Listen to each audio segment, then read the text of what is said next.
Hello guys, जय माताजी। आज અમે બરફનો ગોળો ખાવા આવ્યા હતા। તમે જોઈ શકો છો કે ખૂબ જ સરસ હતું, બગીચા જેવું સરસ બેસવાનું સારું હતું। ચલો તો આપણે ઓર્ડર કરીશું અને પછી જોઈએ છે કે કેવો જે જો તમે ડેમોમાં જોઈ શકો છો કે એની પ્રાઇસ શું છે અને સારો હતો એમ। ચલો હવે આપણે ડીશ જોઈશું કે ડીશમાં કેવું છે બરફનો ગોળો, પછી આગળ ટ્રાય કરીશું। પણ વચ્ચે ગાઈસ બહુ મસ્ત પીક પાડવાનો હતો, પતંગિયા જેવું। તો તમે જોઈ શકો છો હું વચ્ચે પીક પાડી દીધો। પછી ચલો આપણે બરફનો ડીશ આવી ગઈ છે, ટ્રાય કરી લીધી બધાએ। અમે બધા તમે જોઈ શકો છો કે અમે બધા પહેલાં છે ને ટ્રાય કરવા માટે બરફનો ગોળો મંગાવ્યો હતો।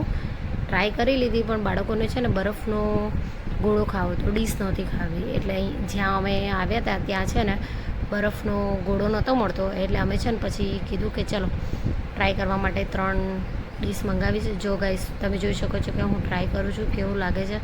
સારો છે, પણ કે ગોળો બાળકોને ખાવો તો એટલે અમે પછી ફટાફટ બધા ખાઈ લીધો। અને જો બધા પછી અમે ત્યાંથી છે ને બીજે જવા વિચાર્યું કે આપણે બરફનો ગોળો છોકરાઓને ખવડાવીએ, એટલે અમે ત્યાંથી ગાડીમાં બેસી ગયા। અને તમે જોઈ શકો છો કે અમે આગળ ગાડીમાં જઈએ છીએ અને પછી ત્યાંથી અમે છે ને બરફનો ગોળો ખાવા માટે ટ્રાય કરી છે કે ક્યાંક સારો ક્યાં મળશે એમ। તો ચલો આપણે ટ્રાય કરીશું કે કઈ બાજુ છે। પછી ગાઈસ અમને એક જગ્યાએ લારી દેખાઈ ગઈ, ત્યાં અમે બરફનો ગોળો ખાધો। જુઓ આ કાકા ખૂબ જ સરસ બરફનો ગોળો બનાવતા હતા અને સારો બી હતો અને ભાવ બી રિઝનેબલ, આમ સારો હતો, આમ કોઈ વધારે પૈસા નથી।